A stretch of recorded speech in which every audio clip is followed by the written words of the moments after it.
Sir నమస్కారం sir. నమస్తే. Sir Guntur కారం టీమ్ ఈ బుక్ మై షోలో వస్తున్న రేటింగ్ పైన సందేహపడి ఆ బుక్ మై షో పైన ఒక సైబర్ క్రైమ్ వాళ్ళకు ఫిర్యాదు చేశారు సార్. అంటే ఫేక్ రివ్యూస్ ఇస్తున్నారు. 0 నుంచి 1 రేటింగే వస్తుంది. ఇదంతా కూడా కొంతమందిని పెట్టుకొని ఈ విధంగా రేటింగ్ ఇప్పించేశారు అని కూడా ఆరోపించడం జరుగుతుంది సార్. మరి ఏంటి దీనిపైన మీ ఒపీనియన్ ఏంటి? అంటే వంశీ ఈ సినిమా నిర్మాత గారి బంధువు. ఆయన ఒక మాట అన్నాడు ఆ మధ్యకాలంలో. అంటే రివ్యూస్ గురించి మాట్లాడుతూ సినిమాని చంపేస్తున్నారు, రివ్యూవర్సే చంపేస్తున్నారు అని మాట్లాడాడు ఆయన. మాట్లాడి కొంచెం టైం ఇవ్వచ్చు కదా, బ్రీతింగ్ స్పేస్ ఇవ్వచ్చు కదా, ఏమంత ఆతృత, సినిమా పడగానే ఇమ్మీడియట్గా రివ్యూ ఇవ్వాలనేటువంటి తపనేమిటి మీకు? సినిమాని మీ రేటింగుల కోసం చంపేస్తారా, మీ వ్యూవర్స్ కోసం, మీ వ్యూస్ కోసం చంపేస్తారా అని మాట్లాడాడు. మాట్లాడుతూ దాని ఎక్స్టెన్షన్లో దాని ఎండ్ నోట్ ఏం చెప్పాడంటే ఆయన, రేపు గుంటూరు కారం అనే సినిమా వస్తుంది మానించే, ఆ సినిమాకి మీరు ఏం రాసుకున్నా దాని వసూళ్ల ప్రభని మీరు ఆపలేరు, అడ్డుకోలేరు అన్న లెవెల్లో మాట్లాడాడు ఆయన. మీరు రివ్యూస్ ఏవైనా రాసుకోండి, మీ రివ్యూస్ అనేది పక్కకి నెట్టేసి ఆ సినిమా దూసుకుని వెళ్ళిపోతుంది అని చాలా దాదాపు తొడగొట్టి చెప్పిన లెవెల్లో చెప్పాడు ఆయన. తొడ కొట్టలేదు కానీ కొట్టిన లెవెల్లో చెప్పాడు. రివ్యూస్ బ్యాడ్గా ఉన్నాయి, బ్యాడ్ రివ్యూస్ చేస్తున్నారు అనే అభిప్రాయం ఆయనకుంది బలంగా. నిజానికి కమర్షియల్ సినిమాకి సంబంధించి రివ్యూస్ ప్రాపర్గా ఉండకపోవచ్చు కూడా. ఎందుకంటే రివ్యూ రాసేవాడికి సినిమా మీద ఒక అవగాహన ఉంటుంది. రివ్యూస్ బ్యాడ్గా ఉన్నా కానీ థియేటర్ల దగ్గర ఆడియన్స్ మోత ఉండాలి, అది కమర్షియల్ సినిమా. రివ్యూస్ బ్యాడ్గానే ఉండాలి, థియేటర్లో మోత ఎక్కాలి. ఇది ఈ రోజున కాదు, గతంలో కూడా మాస్ హీరోలు అనిపించుకున్నటువంటి హీరోలు అందరి సినిమాలకి బ్యాడ్ రివ్యూసే ఉన్నాయి. అది రామారావు గారు కావచ్చు, కృష్ణ గారు కావచ్చు, చిరంజీవి కావచ్చు, వీళ్ళెవరి సినిమాలకే అద్భుతమైన రివ్యూస్ రాకుండానే వాళ్ళ సినిమాలు పెద్ద పెద్ద విజయాలు సాధించినాయి. గుడిపూడి శ్రీహరి గారు రాసిన రివ్యూలు చదివి సినిమాలకు వెళ్ళేవాళ్ళు ఆ రోజుల్లో. ఆయన ఎవరిని క్షమించేవాడు కాదు. ఆయన నాగేశ్వరరావు అయినా ఒకటే, శోభన్ బాబు అయినా ఒకటే, ఎవరైనా ఒకటే అన్న పద్ధతిలో ఆయన స్టైల్లో ఆయన రాసేవాడు. ఆ రివ్యూస్ బ్యాడ్గా ఉన్నప్పటికీ థియేటర్ల దగ్గర సినిమాలు మోతెక్కేవి.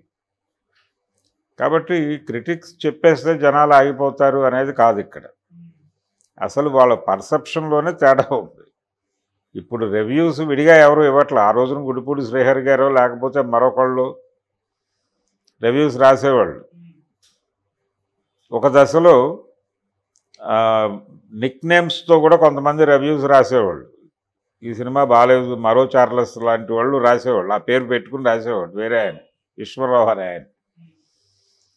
ఈ రివ్యూస్ ఇవన్నీ కాదు. ఇప్పుడు రివ్యూ వచ్చేసరికి కొంచెం లేట్ అయ్యేది.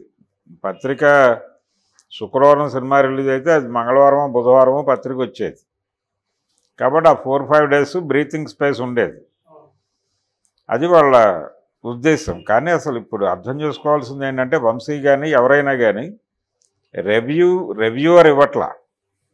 ఇదివరకట్లాగా కమలాకర కామేశ్వరరావు గారు కూడా రివ్యూలు రాసేవాడు. రివ్యూలు రాసి తర్వాత డైరెక్టర్ అయ్యాడు ఆయన. కాబట్టి ఇలా ప్రత్యేకంగా ఒక వ్యక్తి రివ్యూ చేస్తే జనం చదివే పరిస్థితి కాదు. జనంలోనే ప్రతి ఒక్కరూ కూడా సామాజిక మాధ్యమాల్లో ఏదో ప్లాట్ఫామ్ మీద ఉన్నారు. సినిమా చూస్తున్న ప్రేక్షకుడు అర్ధరాత్రి 1 గంట షో చూసిన వాళ్ళు ఇంటర్వెల్కి వాళ్ళ అభిప్రాయాలు వాళ్ళ ప్లాట్ఫామ్స్ మీద పెట్టేశారు. మాట్లాడి పెట్టారు, రాసి పెట్టారు. వాళ్ళకి ఏ స్టైల్లో వచ్చో ఆ స్టైల్లో వాళ్ళు ఎక్స్ప్రెస్ చేసుకున్నారు మార్కెట్కి. ఈ ఎక్స్ప్రెషన్ని ప్రపంచం చూసింది.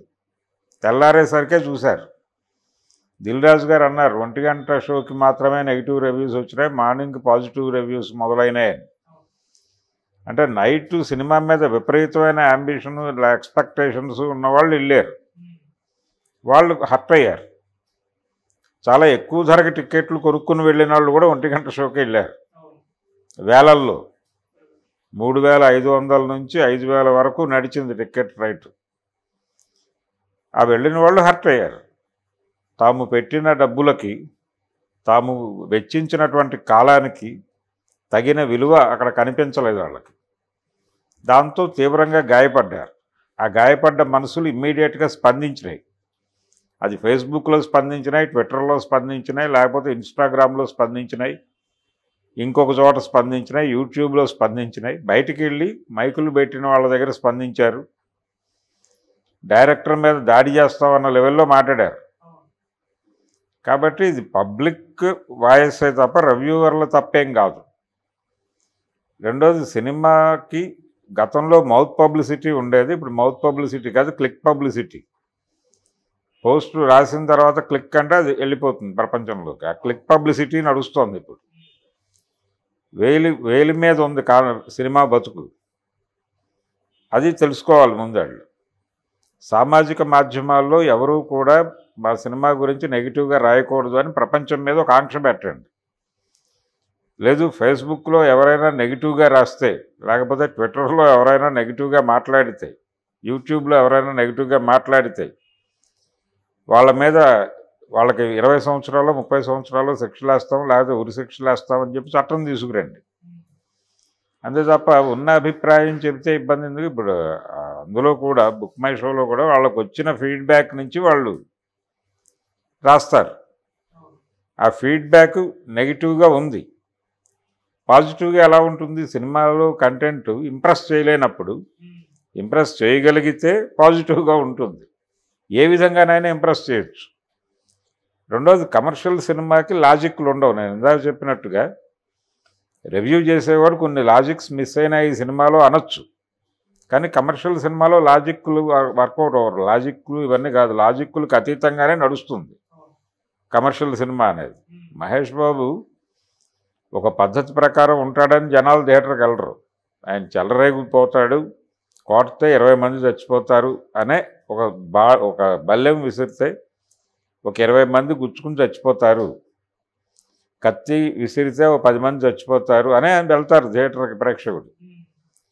కానీ దాంతోపాటు ఒక ఎమోషన్ ఉండాలి, కథలో ఏదో మేరకు కన్విన్సింగ్గా ఉండాలి. మీరు పెట్టే ట్విస్టులు, ఇప్పుడు బాలకృష్ణ గారు తొడగొడితే రైలు వెనక్కి వెళ్ళటం వల్ల కదా చెన్నకేశ్వరరెడ్డి దెబ్బపడింది. అంటే ఆ లెవెల్కి జనాల్ని ఊహించేశాడు ఆయన డైరెక్టర్ బి గోపాల్. కానీ మరీ మేము చూస్తున్నాం కదా అని ఇంత చొరవ తీసుకుంటారా అన్నారు ఆడియన్స్. అది ప్రమాదం. కన్విన్స్ చేయాలి, మినిమం కన్విన్సింగ్గా ఉండాలి. మీరు దాని మీద మినిమం కన్విన్సింగ్గా ఉండే ఒక కథ తీసుకుని దాని మీద మీరు ఏ విన్యాసాలన్నా చేయండి, జనం చూస్తారు. అది లేదు ఈ సినిమాలో. ఆ పునాదే వీక్గా ఉంది. కథలో $100 ఉన్నాయి. పైగా జనం అనుకున్నది ఇది కాదు, నేను ఇలా అనుకున్నాను, మీరు కూడా ఇలా అనుకోవాలి కదా అంటున్నాడు డైరెక్టర్ గారు. అలా ఎలా అనుకుంటారు? నువ్వు అక్కడ చెప్పలేదు, దృశ్యంలో చెప్పాను నేను అంటున్నావు. నీ దృశ్యం వీళ్ళు ఇలా అనుకోవడానికి కూడా దారితీసింది. ఆ సినిమాలో మదర్ క్యారెక్టర్ సడన్గా ఫస్ట్ షాట్లోనే కొడుకుని జైలుకి వెళ్ళిన భర్తని, ఒంటరిగా ఉన్న కొడుకుని వదిలేసి వెళ్ళిపోతుంది. వెళ్ళిపోయి వేరే వివాహం చేసుకుంటుంది. ఈ షాట్ చూసినటువంటి వాళ్ళ మనసుల్లో ఆ క్యారెక్టర్ స్థాయి పడిపోతుంది. నువ్వు తర్వాత డైలాగులతో నిలబెట్టడానికో ఎమోషనల్గా కనెక్ట్ చేయడానికో ఏదో తిప్పలు పడ్డావు, కాదంటలేదు. ఆ తిప్పలు కన్విన్సింగ్గా లేవు. ఆడియన్స్లో బలమైన ముద్ర పడిపోయింది ఫస్ట్ హాఫ్లో, ఫస్ట్ షాట్లోనే. ఆ ముద్రని చెరిపే లెవెల్లో నువ్వు ఎస్టాబ్లిష్మెంట్ లేదు తర్వాత. అది లేకపోవడంతో జనాలు ఏం జరుగుతోంది అసలు, క్యారెక్టర్ డిజైనింగ్ పట్ల కూడా ఇంత నిర్లిప్తంగా ఉన్నాడేంటి డైరెక్టర్ అని అనుకుంటున్నారు. అందుకని అంటే కనీసం క్యారెక్టర్ డిజైనింగ్ను కూడా పట్టించుకోవాలి. దీనికి కారణం ఏంటంటే ప్రేక్షకుల మీద గౌరవం లేకపోవటం. ప్రేక్షకులు సినిమాకి ఎవరైతే రావాలో, ఎవరైతే చూడాలో వాళ్ళని కనీసపు గౌరవం కూడా ఇవ్వాల డైరెక్టర్. అలాగే డైరెక్టర్ మాత్రమే కాదు, ప్రొడ్యూసర్లు కూడా గౌరవం ఇవ్వట్ల. అది అసహనం కావచ్చు. అసహనంలో నుంచి వాళ్ళు మాట్లాడుతూ ఉండొచ్చు. కలెక్షన్స్ డ్రాప్ అయిన మాట వాస్తవం. ఆ డ్రాప్ అయిన కలెక్షన్స్ వాళ్ళల్లో ఒక రకమైనటువంటి ఆగ్రహాన్ని కలిగించవచ్చు. ఈ ఆగ్రహంలో నుంచి ఇలాంటి పనులు చేయటం ఇంకొంచెం ప్రమాదకరం. ఇప్పుడు వెళ్ళి బుక్ మై షోలో వాడు పెట్టినటువంటి ఇదేదో ఉంటుంది, వాడు కూడా ఎక్కడి నుంచో ఫీడ్బ్యాక్ తీసుకుని పెట్టిందే అది. సో ఇది ఎలా ఉంటుందంటే రాజుగారు 7 కొడుకులు కథలాగా బుక్ మై షో వాడు ఇవ్వండి, మేము అది మా ప్రోగ్రామ్ కాదు, మేము బలానా చోట నుంచి ఫీడ్బ్యాక్ తీసుకుని పెట్టామంటాడు. ఆ ఫీడ్బ్యాక్ వాడిని అడిగితే ఆడు ఇంకెవడో చెప్పాడంటే ఫైనల్గా ప్రేక్షకులు ఇలా మాట్లాడుతున్నారనే అభిప్రాయం వస్తుంది. సో ప్రేక్షకులను అలరించలేకపోయేవారు అనేది ఫైనల్. అది పోలీసులు ఎలా నిర్ణయిస్తారు? కేసులు పెట్టి ఎలా డిసైడ్ చేస్తారు? మీరు సినిమాల మీద బ్యాడ్గా మాట్లాడితే కేసులు పెట్టేస్తే అలాగా? సినిమా ఇప్పుడు బ్రహ్మోత్సవం అనే సినిమా ఉంది మహేష్ బాబుదే. ఆ సినిమా గురించి నెగిటివ్గా మాట్లాడిన వాళ్ళ మీద కొంచెం అప్పటి పిఆర్ఓ బిఏ రాజు గారు కొంచెం హర్ట్ అయ్యాడు. ఆ బ్యాడ్గా చెప్పిన వాళ్ళతో ఆయన మాట్లాడి కన్విన్స్ అయ్యాడు. నిజమే ఇబ్బంది ఉంటుంది, కరెక్టే, అయినా మరీ అలా తిట్టకుండా ఉండాల్సింది అని వెళ్ళిపోయాడు ఆయన. కాబట్టి సినిమాలో కంటెంట్ ఉందా లేదా, కన్విన్సింగ్గా ఉందా అనేదే చూస్తారు జనాలు. మీరు ఎన్ని గేములైనా ఆడండి, మినిమం కన్విన్సింగ్గా ఉండే కథ తీసుకుని దాని మీద మీరు ఎన్ని కమర్షియల్ జిమ్మిక్కులైనా చేయండి. ఇప్పుడు సినిమాల్లో పాటలు ఉంటాయి, డ్యూయెట్లు ఉంటాయి, డ్యాన్సులు ఉంటాయి, అవన్నీ బయట జీవితాల్లో ఉండవు కదా. సో సినిమా అనేది కల్పనే, మేము కాదంటలేదు దానిలో. ఆ కల్పనలో కూడా మినిమం కన్విన్స్ చేయాలి, కొద్దిపాటి లాజిక్ అయినా ఉండాలి. మినిమం లాజిక్ కూడా లేదు ఆ సినిమాలో. ఆయన డైలాగే, ఈ చిన్న విషయం మర్చిపోతే ఎలా అంటాడు ఆయన. ఈ చిన్న లాజిక్ ఎలా మిస్ అయ్యారు మీరు అని కోట శ్రీనివాసరావు అని ప్రకాష్ రాజుతో అడిగిస్తాడు. ఇదే త్రివిక్రమ్ శ్రీనివాస్ గారు. రెండోది, ఈ సినిమాకి సంబంధించి ఎవరు కోపం వ్యక్తం చేసినా మహేష్ బాబు బాగా పెర్ఫామ్ చేశాడు, బిలీవ్ చేశాడు, ఆ క్యారెక్టర్ని నమ్మి చేశాడు. ఆ నమ్మకం కనిపిస్తుంది తెర మీద. అతనే కాదు, అందరూ నమ్మి చేశారు ఆ ప్రాజెక్టుకి. కాకపోతే ఈ ప్రాజెక్టుని భుజాన వేసుకుని నడిపించినటువంటి గురూజీలోనే తప్పు ఉంది. గురూజీ రాంగ్ ట్రాక్లో వెళ్ళాడు. గురూజీకి ప్రేక్షకులంటే గౌరవం లేదు, గురూజీకి ఎవరన్నా గౌరవం లేదు. రెండోది, ఇంకొక కాంట్రడక్షన్ ఉంది ఈ సినిమాలో. కాంట్రడక్షన్ కాదు, కాంట్రవర్సీ ఏమిటంటే, ఈ సినిమాలో వాంటెడ్గానే విలన్స్కి ఆయన మార్క్సు లెనిన్ పేర్లు పెట్టాడు. జగపతి బాబు క్యారెక్టర్కి మార్క్స్ అని, సునీల్ వేసిన క్యారెక్టర్కి లెనిన్ అని పెట్టి, అది వాంటెడ్గానే పెట్టాడు. ఇతను కావాలనే చేస్తున్నాడు. మొదటి నుంచి కూడా ఇతను లెఫ్ట్ వ్యతిరేకి, రైటిస్టు. ఆ రైటిజం అనేది తను ప్రతి సినిమాలోనూ చాలా బలంగా చెప్తాడు, ఈ సాంప్రదాయవాదాన్ని. అందుకనే అతను ఈ సినిమాలో వివాహేతర సంబంధం గురించి నెగిటివ్గా మాట్లాడతాడు. పాజిటివ్గా మాట్లాడాల్సిన విషయం నెగిటివ్గా మాట్లాడతాడు. అదొక దుర్మార్గం. అసలు ఆ పాయింట్ కన్విన్సింగ్గా కనిపించకపోవడానికి అదే కారణం. ఆ కథ కన్విన్సింగ్గా కనిపించకపోవడానికి లోపం అక్కడే ఉంది. అలా తన క్యారెక్టర్ల మీద కూడా గౌరవం లేదు అతను, ప్రేక్షకుల మీద గౌరవం లేదు. ఓకే, కనీసం తన సినిమాలో తను అనుకున్న పాత్రల మీద కూడా గౌరవం లేదు అతనికి, కనీస గౌరవం లేదు. మహిళా పాత్రల మీద గౌరవం లేదు, మహిళల పట్ల గౌరవం లేదు అతనికి. ఇన్ని ఇబ్బందులు ఈ సినిమాలో పెట్టుకుని వాళ్ళెవరో రివ్యూ తప్పు రాశారు, లేకపోతే ఇంకెవరో, మీరు ఇంకో రివ్యూ రాయించండి. అలా జరిగింది గతంలో. ఒక సినిమాకి ఒక రివ్యూ వచ్చేస్తే ఒక పత్రికలో, ఆంధ్రపత్రికలో అప్పుచేసి పప్పుకూడు అనే సినిమా మీద ఒక రివ్యూ రాశాడు ముళ్ళపూడి వెంకటరమణ గారు. ఆయనకి ఆ సినిమాలో కొన్ని అంశాలు నచ్చలేదు, రాశాడు. అలా రాయటం ఆ సినిమా ప్రొడ్యూసర్ చక్రపాణి గారికి నచ్చలేదు. ఆయన రైటరే. ఆయన వెంటనే కొడవటిగంటి కుటుంబరావు గారితో రివ్యూ రాయించి అదే ఆంధ్రపత్రికలో వేయించాడు. ఆంధ్రపత్రిక వాళ్ళతో మాట్లాడాడు, ఏంటి నెగిటివ్గా రాశారు మా సినిమా మీద అంటే, మీరు పాజిటివ్ రివ్యూ రాసి పంపించండి, అది కూడా వేద్దాం అన్నారు. రాసి పంపించారు. ఆ తర్వాత ఆంధ్రప్రభలో కూడా వాళ్ళే రివ్యూ రాయించారు.